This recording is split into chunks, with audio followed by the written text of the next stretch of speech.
గణతంత్ర దినోత్సవ వేడుకల సందర్భంగా తెలంగాణ భవన్లో జాతీయ జెండా ఆవిష్కరించారు బీఆర్ఎస్ వర్కింగ్ ప్రెసిడెంట్ కేటీఆర్. ఈ సందర్భంగా కాంగ్రెస్ ప్రభుత్వం తీవ్ర స్థాయిలో ధ్వజమెత్తారు.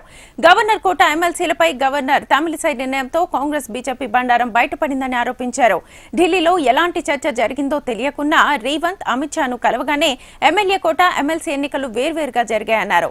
2 ఎమ్మెల్సీ ఎన్నికలకు ఒకే నోటిఫికేషన్ వస్తే బీఆర్ఎస్ కు ఒక ఎమ్మెల్సీ దక్కేదని అన్నారు కేటీఆర్. కాంగ్రెస్ బీజేపీ ఫెవికాల్ బంధాన్ని బయటపెట్టాలన్నారు. మరి ఈరోజు రాజ్యాంగబద్ధమైన గవర్నర్ పదవిలో ఉన్న ఇక్కడి గవర్నర్ గారు ఏ రకంగా వ్యవహరిస్తున్నారో ఇవాళ రాష్ట్రం మొత్తం చూస్తూ ఉంది, రాష్ట్ర ప్రజలు మొత్తం గమనిస్తూ ఉన్నారు.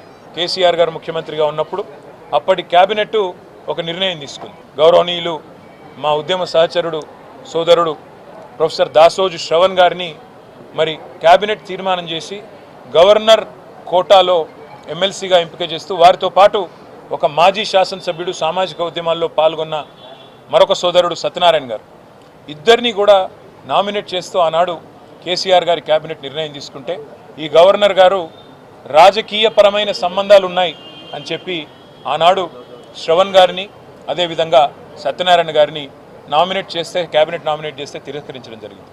కోదండరాం గారికి మరొక ఆయనకు గవర్నర్ గారికి ఒక లెటర్ రాగానే ఆగమేఘాల మీద క్షణాల్లో సంతకం పెట్టి ఆమోదించినారని చెప్పి వార్తలు వస్తూ ఉన్నాయి.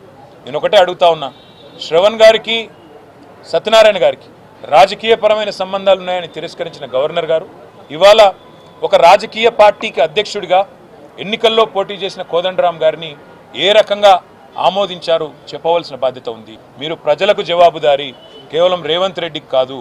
అందుకే నేను గవర్నర్ గారిని డిమాండ్ చేస్తా ఉన్నా, ఏ రకమైన విచక్షణతోని మీరు ఒక రాజకీయ పార్టీ అధ్యక్షుడికి ఇవాళ ప్రభుత్వం నామినేట్ చేసి మీకు పంపితే మీరు ఆమోదించారు. ఆనాడు ఉన్న అభ్యంతరాలు ఈరోజు ఎందుకు లేవు?